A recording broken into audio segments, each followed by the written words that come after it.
कराची ईद उल फितर की आमद के साथ ही जनाह टाउन नोट जमा करने की पॉलिसी पर अमल पैरा हो गया। इस सिलसिले में कानूनी और गैर कानूनी रास्तों की परवाह किए बगैर नोट बटोरे जा रहे हैं, जिस पर चेयरमैन जनाह टाउन रिजवान अब्दुल समी ने मुकम्मल खामोशी इख्तियार करके ये साबित कर दिया कि काली दाल में मुबैना तौर पर उनका भी हिस्सा शामिल है, क्योंकि वह निजी सतह पर मीडिया के बारे में भी बरमला तौर पर कहते दिखाई देते हैं। मीडिया वालों का काम तो शोर करना है, वो शोर करते रहेंगे, हमें कोई फर्क नहीं पड़ता। कराची के बहादुराबाद जैसी मसरूफ जगह पर इन दिनों जाबजा स्ट्रीमर्स, वो भी डिजिटल स्ट्रीमर्स की भरमार कर दी गई है, जबकि स्ट्रीमर्स कानूनी तौर पर इश्तिहारात के ज़मरे में नहीं आते हैं, लेकिन इस बात की परवाह के बगैर डिजिटल स्ट्रीमर्स आवेजा करके कानून की धज्जियां बखेर दी गई हैं।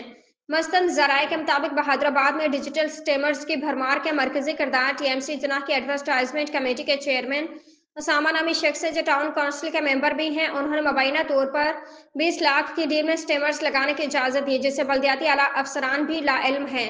जराये के मुताबिक स्टेमर्स पब्लिक प्रॉपर्टी पर आवेजा किए गए हैं, जो कि सुप्रीम कोर्ट के अहकाम की भी संगीन खिलाफ वर्जी है।